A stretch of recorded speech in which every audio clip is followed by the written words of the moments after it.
Hello students, welcome back. So today you are learning a lesson written by Shobha Ghosh and the lesson is called as A Soldier's Son. Now in this story you are going to learn about a kind of bravery. It tells you about a young boy's passionate will to save his country from enemy attack. The boy performs a deed of patriotism.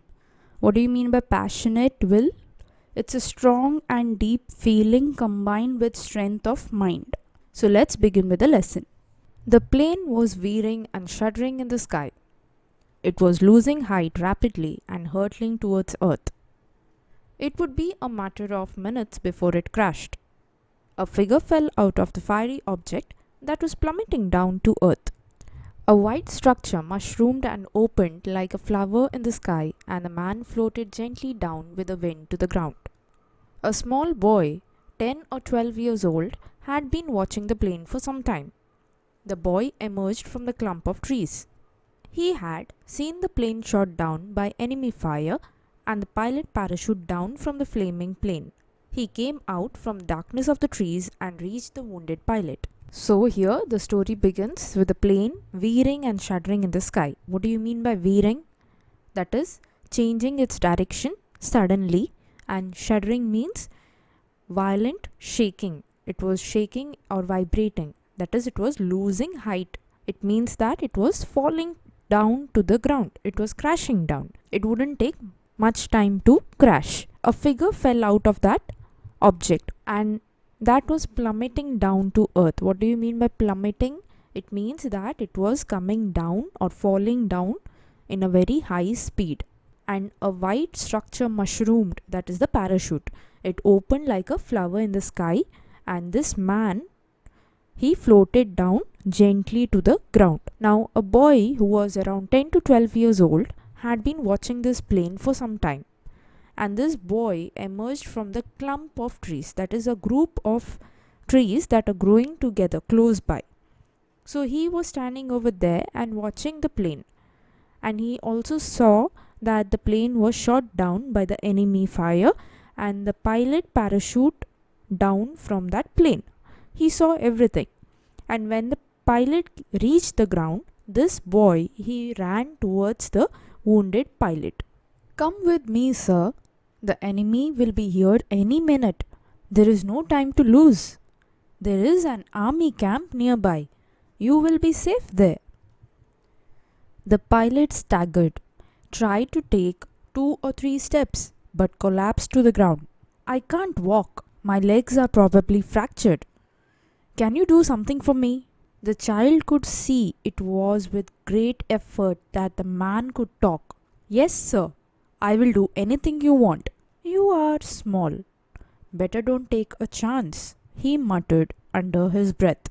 So the boy said to the wounded pilot, "Come with me, sir. The enemy will be here any minute and you don't have time to lose. There is an army camp nearby and you will be safe there. Come, let's go." The pilot staggered. What do you mean by staggered? Having trouble standing or walking. He was wounded, so he was finding it difficult to stand. He tried to take 2 or 3 steps, but he collapsed to the ground. He was hurt. He could not walk. So he said, "I can't walk. My legs are probably fractured. Can you do something for me?" He wanted the boy to do something for him. So what was it? The child could see that it was with great effort that he tried to talk. Immediately he said, "Yes, sir. I will do anything you want." Then this wounded pilot thought, and he said very softly, "You are small. Better not to take a chance." "Not a chance, sir. A certainty. What do you want me to do?" The man's hands were bleeding. He fumbled inside his pocket and took out a packet of papers. "Take this to the commanding officer of the army unit," he said. "Tell him this must reach the A4 station, Ambala, by night. Tell him to take care of it and make sure it reaches Ambala on time. Now run for your life. You must avoid the enemy. Will you be able to do it?" "Yes, sir, I will do it." "But you, the enemy will catch you." So the boy says, Not a chance, sir. It's a certainty. That is, you don't have anything to worry about. You tell me what you want me to do. So the man's hands were bleeding. He was wounded. He fumbled inside his pocket. He searched inside his pocket and he took out a packet of papers. And he said to the boy, "Take this to the commanding officer of the army unit. And you must also inform him that it must reach the Air Force station, Ambala, by night. And he has to take care of it and make sure it reaches Ambala on time. Now you run for your life because the enemy might come anytime. And he must avoid the enemy also." So he asked, "Can you do this? Are you able to do this?" So the boy, he said, "Yes, sir, I will do it." But he was worried about the wounded pilot. So he asked, "What about you? The enemy will come and catch you." "Don't worry about me. I can escape. I will try and distract them. You run and hand over the packet." "Yes, sir," said the boy with a smart salute. The man could not help smiling, although he was grimacing with the pain of his injuries. He began to crawl away from the boy in the opposite direction. The small figure streaked across the open space, back to the trees from which it had emerged. The enemy, however, had seen him. A few of them gave a chase and shot at him. The cartridges fell everywhere around him. The child ran fast and was lost to sight. The enemy gave up and turned their attention to the crawling figure of the pilot. So now the wounded pilot, he says, "Don't worry about me. I know I can escape. I will try and distract them so that you can run and hand over the packet. So run now." So the boy, with a very smart salute, he said, "Yes, sir," like a proper army officer. This man, the wounded pilot, he could not help but smile. But he was still grimacing with the pain of his injuries. He was still in pain. He began to crawl away from the boy in the opposite direction so that he could confuse the enemy.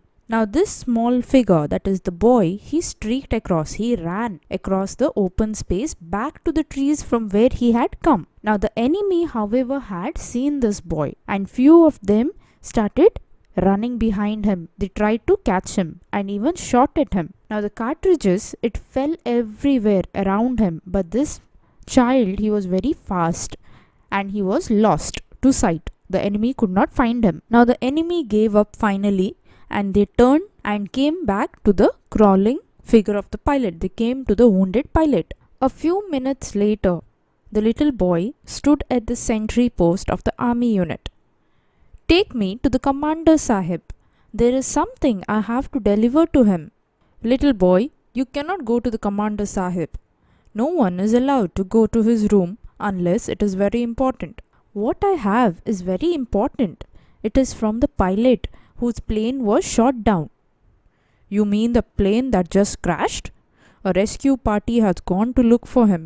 Now within few minutes, this little boy reached the army camp, and he stood there at the sentry post of the army unit, and he told the person, "Take me to Commander Sahib. I have to give him something."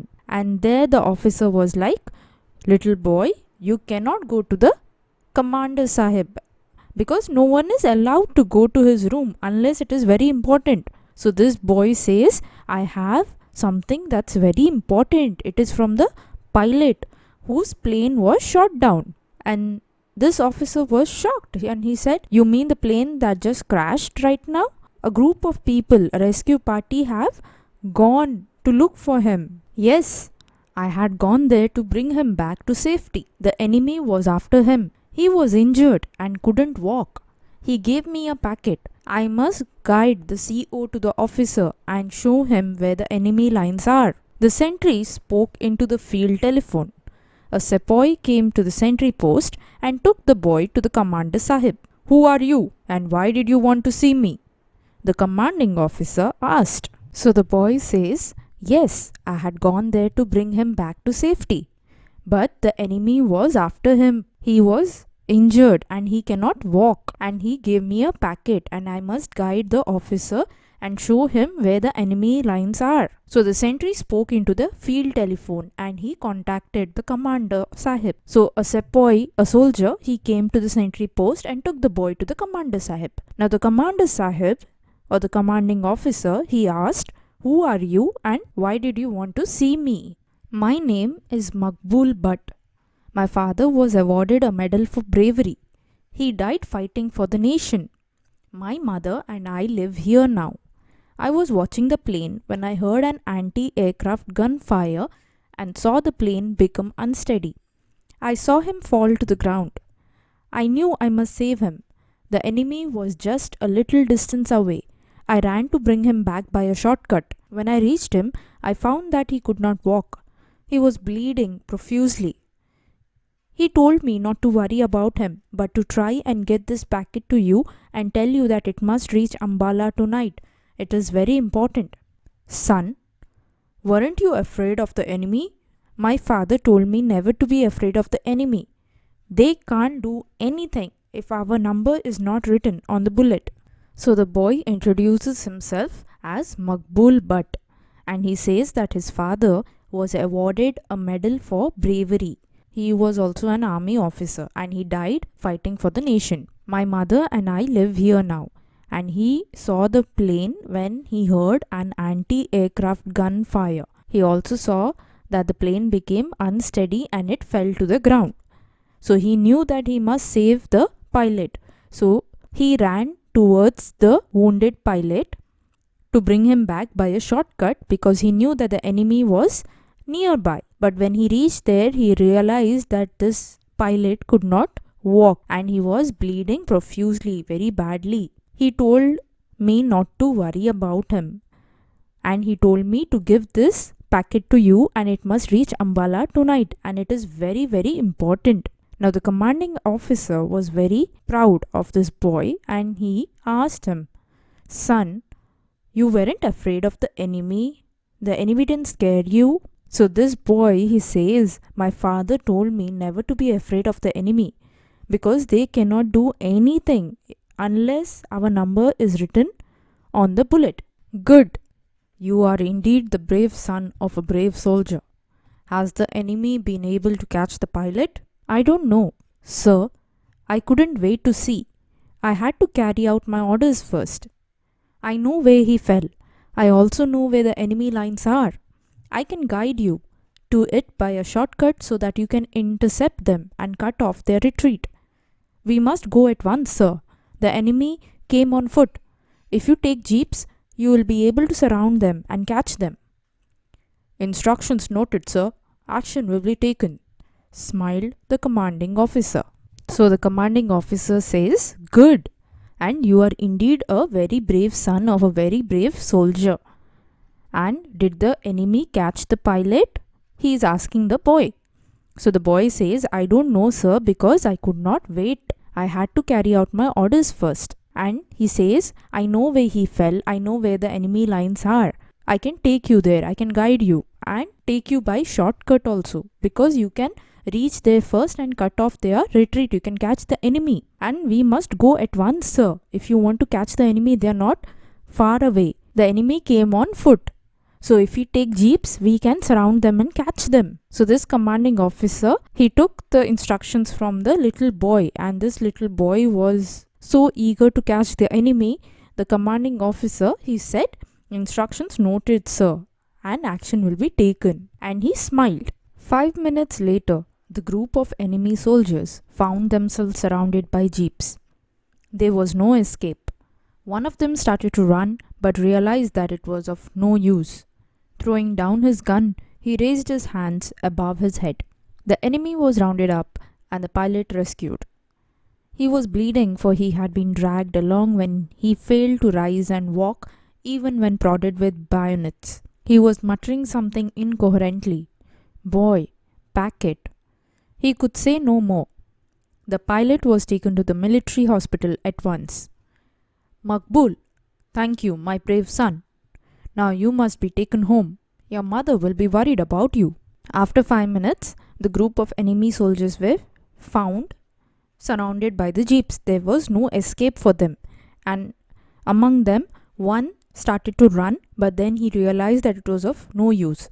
So he put down his gun and he raised his hands above his head. The enemy were caught and the pilot was rescued. He was saved. And this pilot was bleeding because he was dragged, because he could not rise and walk, even prodded with bayonets. What is prodded with bayonets mean? That is, he was poked with a blade or a knife. Now this wounded pilot, he was muttering something, but it was not audible. What he was saying was, "Boy, pack it." And then he could not say anything more. And the pilot was taken to the military hospital at once. Now the commanding officer, he looked at Maqbool and he said, "Maqbool, thank you, my brave son. Now you must go home because your mother will be worried about you. I am Maqbool Bhatt, son of India. This is my land, and these are my brothers. It is here that I was born and nurtured. My father's blood is mixed with the soil of this land, and my mother's tears water the earth on which our crops grow. My loyalty rests here with my brothers, blood relations of the soil, for we have broken bread on the same land." The boy, who had been standing, crumpled up all of a sudden and fell down. The enemy fire had hit his leg and blood was dropping from the wound. The commanding officer gathered the fallen figure in his arms and carried the child to the ambulance. The boy stood and grimaced with pain. Major Dogra moved swiftly to him and gently eased his leg into a more comfortable position. The commanding officer frowned in worry. His eyes brimmed with tears. So now Maqbool, he says that his name is Maqbool Bhatt and he is the son of India. And this is my land and these are all my brothers. It is here that I was born and nurtured. What do you mean by nurtured? That is, care and protected while they are growing. That is, while he was growing, this is where he was protected. He says that his father's blood is mixed with the soil of his land and his mother's tears water the earth on which the crops grow. So his loyalty rests with his brothers, the blood relations of the soil, because they have broken bread on the same land. What he means is, we are all brothers. After saying this, the boy who was standing, he crumpled down. That is, he fell all of a sudden because the enemy fire had hit his leg and blood was dropping from that wound, from his injury. Now the commanding officer, he gathered or picked the fallen figure in his arms and he carried the child to the ambulance. Now the boy moved with pain and Major Dogra, he came fast to him and he gently placed his leg in a more comfortable position. The commanding officer, he was very worried. There was tears in his eyes. Maqbool smiled through his dirt-streaked face. "A soldier never weeps, sir." Another voice from somewhere far away, lost in the distant years, seemed to say, "A soldier never runs from the enemy. Father, you told me so. He must face the bullets even when they tear his chest to shreds." "Yes, my son, a soldier must not weep, but a father's heart weeps and bleeds with the blood of his son. I received the PVC for my son in the 1971 war. He must have been very brave. You too are very brave. Sir, don't worry. It will be all right. I am a soldier's son and I too will become a soldier when I grow up. You, my child, are a soldier already, aren't you? We are proud of you and hope that someday you will lead our army with the same daring and courage that you have shown today." So Maqbool, smilingly, he said, "A soldier never weeps, sir. A soldier never cries." Now the commanding officer, he remembered something. So it was a voice from somewhere far away which was lost in these years. He had not thought about it. He remembers his own son saying, "Father, the soldier never runs from the enemy. You had told me so. And he must face the bullets even when they tear his chest to pieces." He remembered this. And then he said, "Yes, my son, a soldier must not weep, but a father's heart cries, and it also bleeds with the blood of his son. The father will feel the pain of his son, and he remembers and he says that he had received the PVC for his son in the 1971 war. So Makbul says, he must have been very brave, and you too are very brave, sir. Don't worry, it will be all right.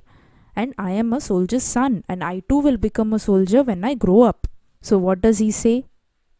He says, you, my child, you are already a soldier, aren't you?